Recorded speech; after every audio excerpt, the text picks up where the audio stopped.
This is a ClassicCuts exclusive. Hello YouTube, this is Andre Brown reporting live.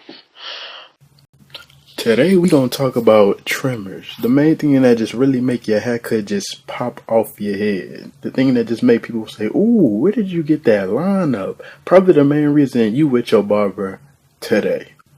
Y'all are probably wondering, why do I have these guards on every single last one of my trimmers? This is the real key to success right here. If you put these guards on every single last one of your trimmers when you get done and finish, this prevents them from nicking or messing up the teeth of the trimmers, which is the most important part of the trimmers. Some people have said that even if you just drop them and none of the teeth messes up at all, it could still affect the trimmer's life. A lot of people I know don't even use the guards for the trimmers. They're really useless if you already have actual clippers. But one thing that I will say is I started off using trimmers, only trimmers, to do a full haircut before I had my actual clippers. With that being said, you're probably asking me, so would it be better for me to get me some Walmart trimmers versus buying me some legit Wall Heroes or Detailers or Andy's clippers? And what I will say is, yes, it'll be a really good idea for you to go ahead and just go get you some Walmart ones and practice with those versus going to go get the best of the best, which is really, really sharp. You can literally cut your skin and cut your blood in half.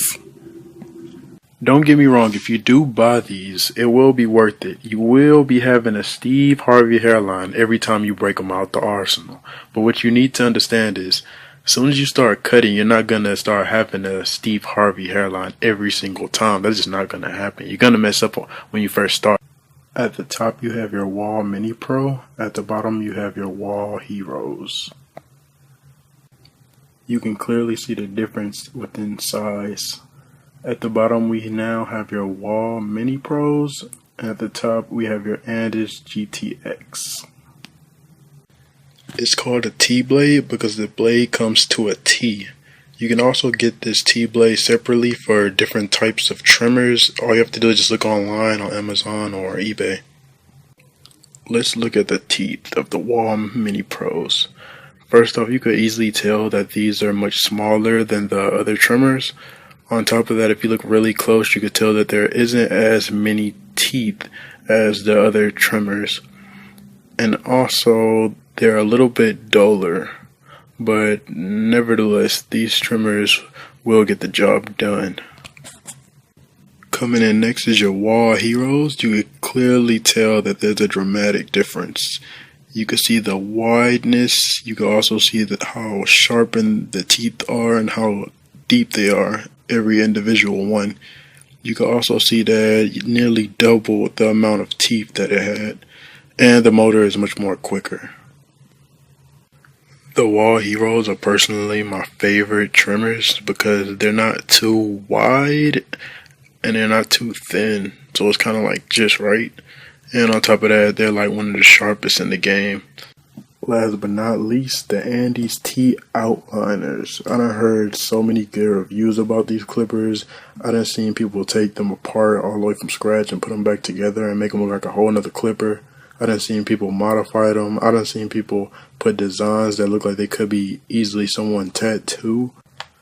At first glance, you could just tell the Andy GTX T Outliners have an outstanding grip of teeth. They have so many you cannot just look directly at it and actually count every individual one like you could do any other trimmer. Also, when you first buy these, you could just tell it has like a shine to it. You could tell their company really polished their silvers to really make their products stand out against all the rest of the trimmers. If there's any questions that you guys have about clippers, guards, or fading, just ask me to do a video over in the comment section. All of my videos are going to be based off you guys' response to the next video that I do. Also, follow me on Twitter at ClassicCuts. If you have any questions, I'm always on Twitter. Just contact me right there.